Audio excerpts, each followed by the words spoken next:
하시니라. 아멘. 오예배 나오신 여러분들을 주님의 이름으로 환영합니다. 우리 옆에 분들을 바라보시고 한번 인사할까요? 사랑합니다. 축복합니다. 여러분, 하나님께서 우리에게 어떤 일을 감당하게 하실 때가 있죠. 우리에게 그렇게 어떤 일을 감당하게 하실 때 우리가 가장 먼저 반응하게 되는 우리의 모습은 어떤 모습입니까? 하나님께서 우리에게 어떤 일을 맡기실 때 하나님, 이제 제가 준비됐습니다, 맡겨만 주세요 라고 말씀하시는 분은 많지 않으실 것 같아요. 대부분 우리들의 모습은 하나님, 제가 그거 감당할 수 있을까요? 아직 준비가 덜 된 것 같습니다 라고 말하는 것이 보편적인 우리들의 모습일 겁니다. 그러다 보니까 우리가 느끼기에 어떤 부담스러운 일이 우리에게 주어졌을 때 마치 하나님께서 우리가 준비되기를 기다리시기보다는 무조건 일을 먼저 시키시고 뭔가 밀어붙이시는 것처럼 느껴지는 경우가 분명히 있습니다. 그런데 우리가 성경을 통해서 보게 되는 대부분의 상황들은 하나님께서 하나님의 일들을 이루어 가실 때 먼저 사람을 준비시키신다라는 거죠. 일이 먼저가 아니라 사람을 준비시키는 것이 먼저라는 것입니다. 하나님의 그 위대한 구원의 역사 가운데 하나님께서 사용하신 그 모세를 보면 광야에서 무려 40년이라는 시간 동안 준비시키신 것을 우리가 볼 수가 있습니다.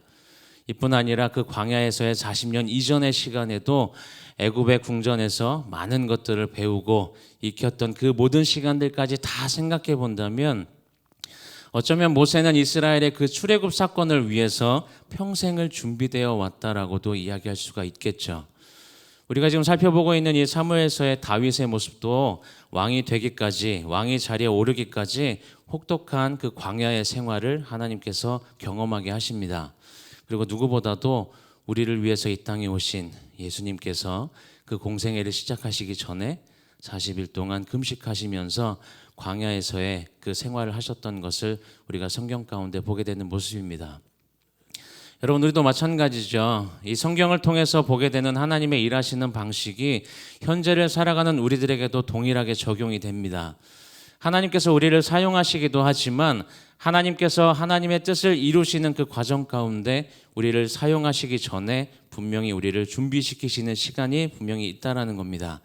문제는 때때로 그러한 시간들 가운데 우리가 광야를 경험하게 되는 것이 우리들의 입장에서는 문제로 여겨지는 상황들이죠. 물론 우리 모두가 똑같은 광야의 시간들을 지나는 것은 아니겠지만 동일한 것이 있다면 광야는 어떤 곳이에요? 광야는 외롭고 고독한 곳입니다. 이 광야라는 단어, 이 히브리 단어의 원어를 보면 말씀이라는 단어에서 파생된 단어이죠. 상식적으로 말씀과 광야, 이게 무슨 관련이 있을까라는 생각을 하게 되지만 성경 가운데서 보게 되는 이 말씀과 광야라는 단어는 반드시 연결될 수밖에 없습니다. 왜요? 이 말씀과 광야가 어떤 의미가 있는 걸까요? 광야는 아무도 없는 곳, 외롭고 고독한 곳이 광야인데, 그렇기 때문에 광야에서 오로지 들을 수 있는 건 하나님의 말씀뿐이라는 것입니다. 그 광야에서 우리가 들어야 하는 것이 바로 하나님의 말씀이라는 거죠. 우리가 하나님의 말씀을 듣고 오직 하나님밖에는 피난처가 없다는 것을 고백하면서 그 말씀으로 인해 우리의 삶의 변화가 시작될 수 있는 곳, 다시금 우리에게 회복의 기회가 주어지는 곳, 그렇게 하나님께서 준비시키시는 그 곳이 바로 우리가 겪는 광야의 시간들이라는 것입니다. 여러분, 우리가 하나님의 말씀을 들을 때 우리의 생각, 우리의 주관, 우리의 프레임 이런 것에 갇히지 않도록 주의해야 되겠죠. 그러기 위해서 우리가 말씀을 들을 때 이 말씀이 나에게 무엇을 말씀하고 있는지, 하나님께서 이 말씀을 통해서 나에게 무엇을 말씀하시려고 하는지를 우리는 끊임없이 묻고 되물어야 합니다. 그렇다면 오늘 우리가 함께 읽은 이 말씀, 본문의 말씀을 통해서 하나님께서 오늘 우리에게 무엇을 말씀하고 계시는 것일까요? 본문 23장의 내용은 다윗이 선지자의 말을 듣고 유다 땅에 들어와서 헤레스 풀에 이제 숨어 있는 상황 속에 이어지는 내용인데, 1절 말씀을 다시 한번 보면 사람들이 다윗에게 전하여 이르되 보소서 블레셋 사람이 그일라를 쳐서 그 타작 마당을 탈취하더이다니라고 기록합니다. 이 그일라라는 땅은 유다 지파에 속해 있는 땅이었습니다. 근데 그곳에서 무슨 일이 생긴 거예요? 블레셋 사람들이 지금 쳐들어와서 그일라를 치고 타작마당을 다 탈취해 갔다. 이 말은 평상시에는 블레셋이 그냥 가만히 있다가 그일라 사람들이 농사를 다 짓고 이제 추수를 해서 타작하려고 하니까 그때 나타나서 추수한 것을 다 빼앗아간 상황이었다라는 거죠. 여러분, 그일라가 유다 땅이라고 말씀드렸는데 유다가 당연히 이스라엘에 속해 있고 또 이스라엘에 속한 이 지금 그일라 땅에서 이런 문제가 생겼다면 그일라 사람들이 지금 정말 찾아가서 도움을 요청해야 되는 게 누굴까요? 그렇죠. 당연히 아직까지는 공식적으로 사울이 이스라엘의 왕이기 때문에 사울에게 가서 도움을 요청하는 게 맞습니다. 그런데 그일라 사람들이 이러한 상황을 전하고 도움을 요청한 건 누구예요? 네, 사울이 아니라 다윗이었다라는 거죠. 물론 오늘 본문에서 이제 기록된 말씀들 보면 다윗을 따르는 사람들이 있었어요. 지금 600명의 사람들이 있다고 기록을 하는데 그 사람들이 있었지만 현재 다윗은 어떤 신분이었어요? 도망자 신세였습니다. 그래서 지금 헤레스풀에 숨어 있는 것도 도망 다니는 상황이었으니까 숨어 있는 거겠죠. 이런 다윗의 상황만 봐도 그일라 사람들이 지금 찾아가야 하는 건 다윗이 아니라 사울이어야 했고 그렇게 사울을 찾아가서 이 문제를 이야기해야 해결될 수 있는 확률이 더 높아 보이는 것이 그러한 상황이었습니다.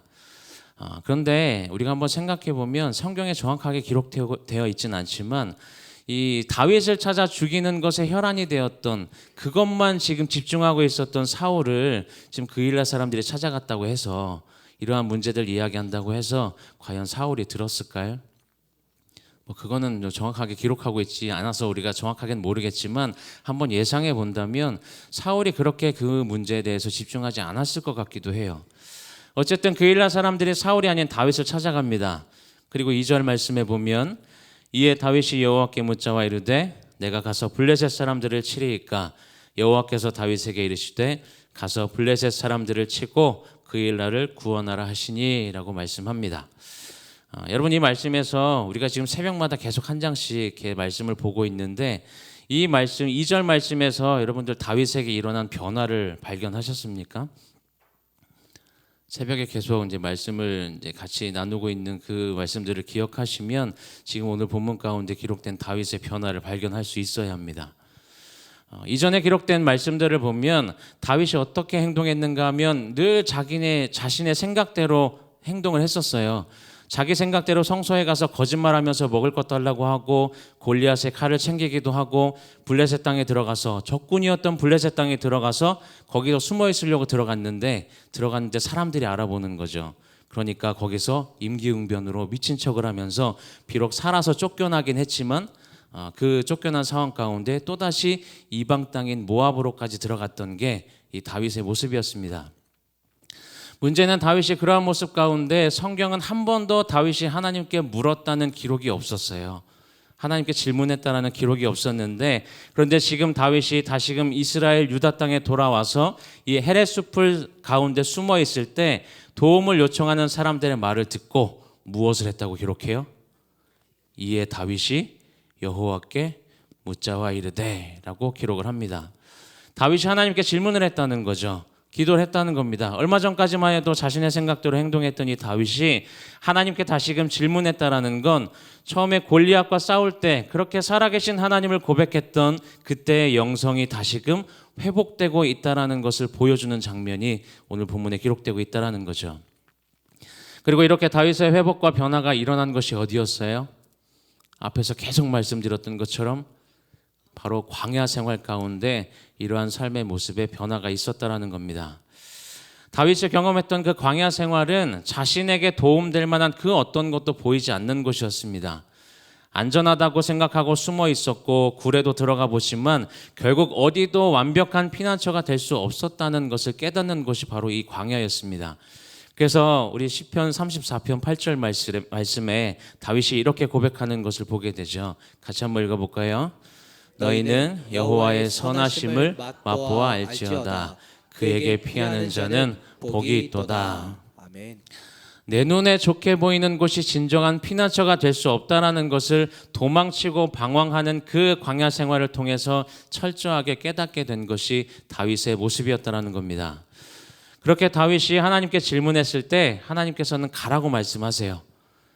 그 일날을 어떻게 할까 여쭤봤을 때 가라고, 그 일날을 구원하라고 이야기했는데 그 응답을 받고 갔는데 문제가 생깁니다. 어떤 문제가 생겨요? 다윗은 분명히 질문했어요. 그리고 하나님의 분명한 응답이 있었는데도 다윗이 그 일날 땅을 구원하려고 하자 반대에 부딪힙니다. 3절을 보면 우리가 유다에 있기도 두렵거든 하물며 그 일날에 가서 블레셋 사람들의 군대를 치는 일이리까 라고 사람들이 반대를 합니다. 지금 다윗과 함께 있었던 사람들이 어떤 사람들이었어요? 앞에 기록들을 보면 환난당하고 빚지고 마음이 원통한 자들이 그들과 이 다윗과 함께 있던 자들이었죠. 다시 말하면 육체적으로나 정신적으로나 굉장히 상처가 많았고 그만큼 연약한 사람들이었다라는 겁니다. 뭐 그런 상황이어서 이들이 반대했을 수도 있겠지만 사실 상황적으로만 보면 다윗과 함께하는 사람들이 했던 이 말이 틀린 말은 아니었습니다. 왜요? 지금 유다 땅에 숨어 있는 것이 사울에게 알려지면 당장이라도 사울이 다시금 쫓아와서 죽이려고 할 텐데 지금 그일라 땅에 가서 블레셋과 싸워서 자신들의 위치를 노출시킨다는 건 속된 말로 이야기하면 그냥 미친 짓인 거죠. 여러분들도 이러한 비슷한 경험들을 해본 적이 있지 않으십니까? 여러분들이 어떤 문제를 가지고 무엇인가를 결정해야 되는 상황에 하나님 앞에 분명히 기도했습니다. 기도해서 하나님께 질문을 했고 그래서 하나님의 분명한 어떤 응답이 있었고 그래서 결정하고 선택했는데 반대에 부딪히는 상황.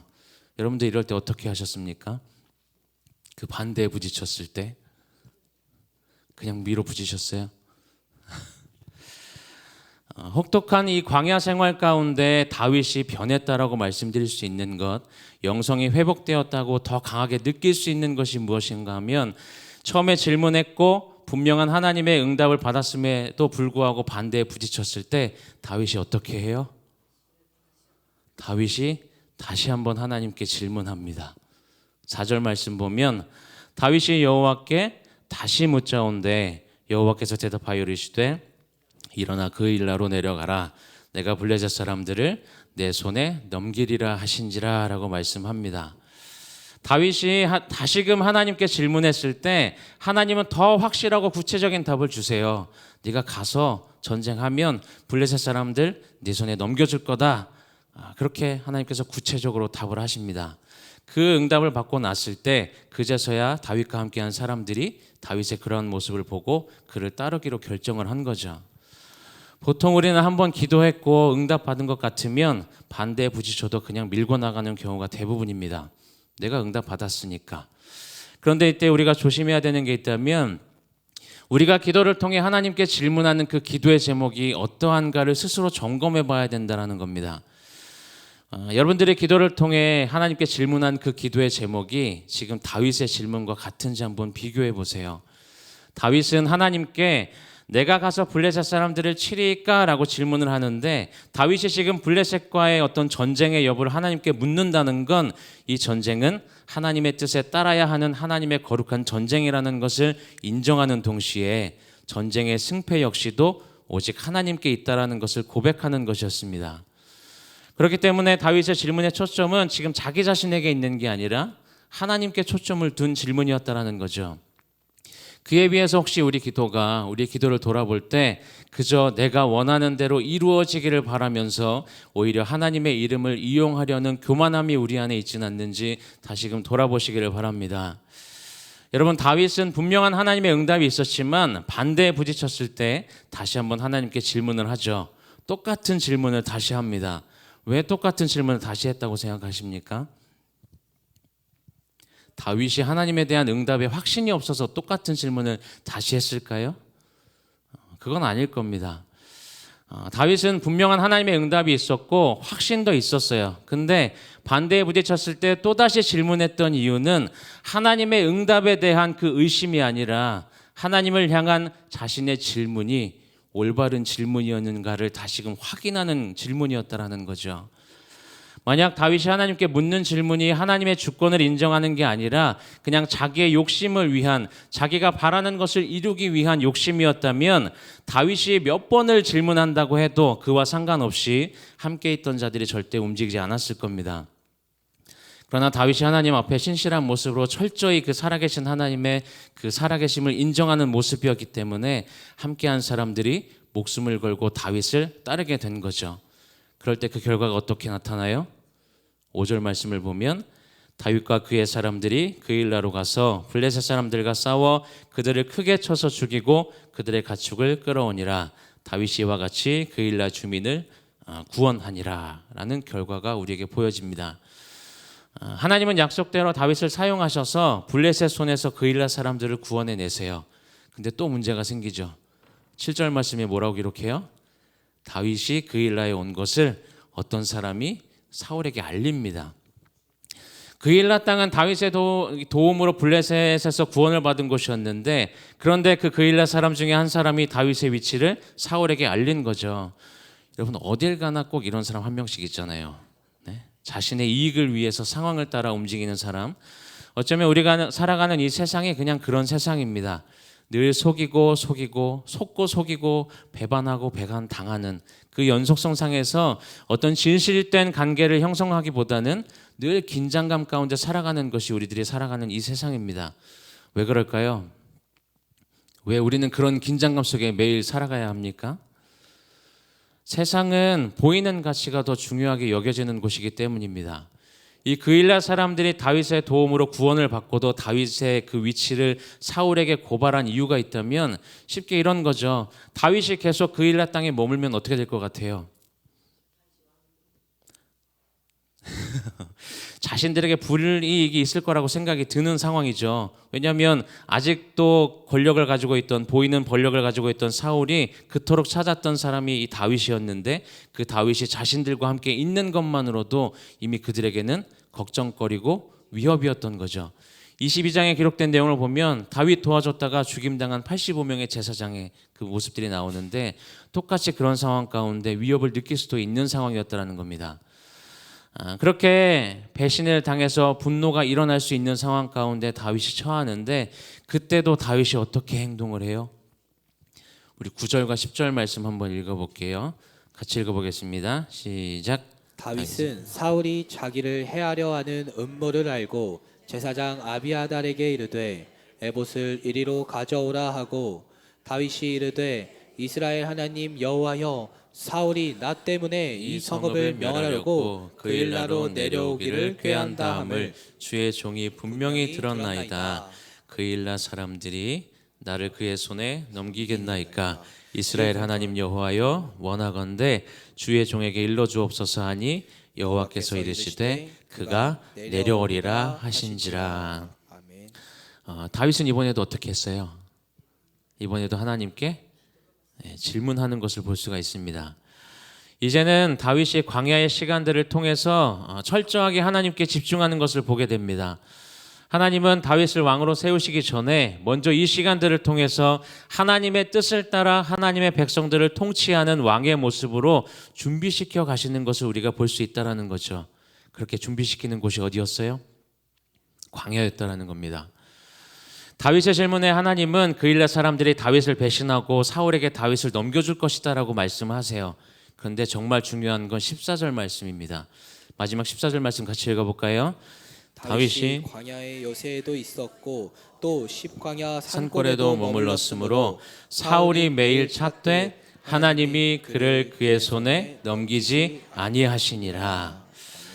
하나님이 그일라 사람들이 배신해서 너를 사울에게 넘겨줄 것이다 라고 분명히 말씀을 하셨는데, 그런데 그 사람들은 너를 배신할 거지만, 그런데 지금 다윗을 사울에게 누가 넘기지 않고 계신 거예요? 네, 사람들은 다윗을 배신하고 사울에게 넘기려고 하지만 하나님이 막으시면 절대로 넘어가지 않는다라는 것입니다. 우리가 다 읽진 않았지만 이후의 말씀들을 보면 사울이 다윗을 죽이려고 정말 코앞에까지 왔어요. 그 코앞에까지 왔을 때 하나님께서 어디를 사용하세요? 블레셋까지 사용하셔서 막으시는 것을 볼 수가 있습니다.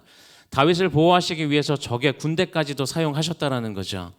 그래서 다윗을 쫓던 그 사울이 다윗을 쫓던 것을 멈추고 자신의 땅에 쳐들어온 그 블레셋과 싸우기 위해서 돌아갑니다. 다윗은 다시금 하나님만이 확실한 피난처가 되신다는 걸 철저하게 경험하게 된다는 거죠.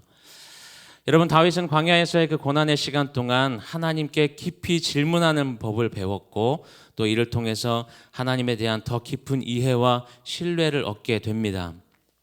그리고 우리가 주목해야 되는 것이 있다면 다윗의 그 질문은 단순히 자신의 이익을 위한 것이 아니라, 자신의 안위를 위한 것이 아니라 하나님의 뜻을 구하고 하나님의 주권을 인정하는 것이었다라는 거죠. 또 다윗은 하나님의 응답을 받고도 자신의 질문이 옳은지, 자신이 하나님 앞에 하나님의 뜻을 제대로 이해했는지를 확인하는 그 겸손한 모습으로 또다시 질문했고 또다시 질문하는 것을 우리가 볼 수 있다는 거죠. 여러분, 우리가 어떤 삶의 중요한 결정을 앞두고 하나님께 깊이 질문할 수 있어야 합니다. 또 반복적인 질문을 통해서 우리의 생각이나 욕심으로 하나님의 뜻을 왜곡하고 있지는 않는지 점검해 볼 필요가 있다는 거죠. 우리의 기도와 질문이 내 중심적인 게 아니라 하나님 중심인 것을 우리가 확인할 수 있어야 한다는 겁니다. 그렇게 하나님께 질문하고 확실한 응답을 통해서 삶의 중요한 결정을 선택했다면 다윗처럼 배신당하고 사울이 코앞까지 쫓아오는 그 상황 속에서도 하나님을 신뢰하고 하나님의 일하심을 기다릴 수 있어야 하는 것도 우리들의 모습이라는 것을 기억하시기를 바랍니다. 그러한 모습으로 우리의 삶의 전부를 하나님께 맡기고 하나님의 뜻에 따라 살아가려는 모습을 통해서 특별히 하나님께 깊이 질문하고 기도하며 나아갈 때 우리는 하나님의 성품과 하나님의 뜻을 더 깊이 이해할 수 있게 되고 점점 더 우리의 신앙이 견고해진다는 사실을 꼭 기억하며 살아가시기를 바랍니다. 혹시 여러분의 그 삶 가운데 정말 어려움과 불확실한 어떤 상황 가운데 여러분들이 놓여 계시다면 하나님께 더 깊이 질문하는 시간들을 가지시기 바랍니다. 그리고 말씀을 통해서 하나님의 뜻을 분별하시고 하나님을 더 신뢰하는 은혜의 삶을 살아가시기를 바랍니다. 여러분들 꼭 기억하셔야 될 건 깊은 질문이 하나님에 대해 더 깊은 이해로 이어진다는 것이고 그 이해가 우리의 삶을 변화시키는 능력이 된다는 것을 꼭 기억하셔서 그 말씀을 기억하는, 말씀에 순종하는 그 모습을 통해 하나님께서 허락하시는 은혜를 충만히 경험하며 살아가시는 귀한 여러분들의 삶이 되시기를 주님의 이름으로 축원을 드립니다. 이 시간 말씀을 생각하면서 함께 찬양하겠습니다.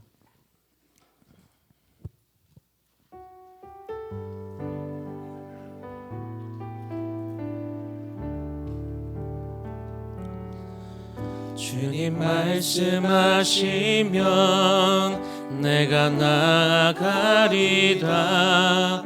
주님 뜻이 아니면 내가 멈춰서리다. 나의 가고 서는 것 주님 뜻에 있으니 오 주님 나를 이끄소서. 주님 말씀하시면 내가 나아가리다. 주님 뜻이 아니면 내가 멈춰서리다. 나의 가고 서는 것 주님 뜻에 있으니 오 주님 나를 이끄소서. 뜻하신 그곳에 나 있기 원합니다. 이끄시는 대로 순종하며 살리니 연약한 내 영혼 통하여 일하소서. 주님 나라와 그 뜻을 위하여 뜻하신 그곳에 나 있기 원합니다.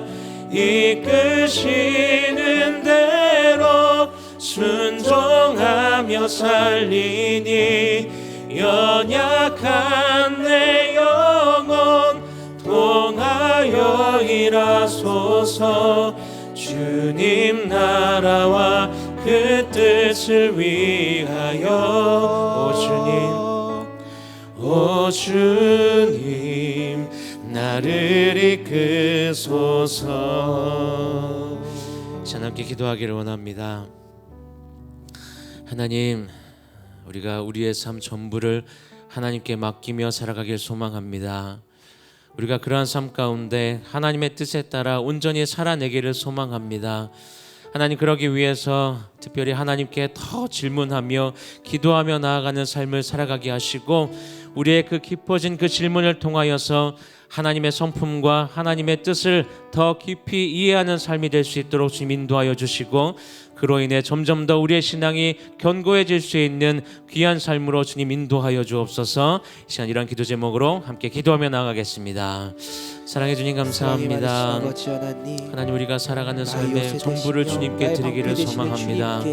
하나님, 우리 연약하여서 여전히 우리의 뜻대로 살아가려고 하는 우리의 마음이 하나님 아버지 가득한 삶을 살아가지만, 하나님 이 시간 이 말씀을 통하여 다시금 깨닫게 하신 것처럼 하나님, 우리가 우리의 삶에 중요한 결정을 앞두고 있을 때, 하나님 우리가 무엇인가를 선택해야 할 그때 정말 하나님께 깊은 질문할 수 있도록 하나님 우리를 들어주시고 은혜를 더하여 주옵소서.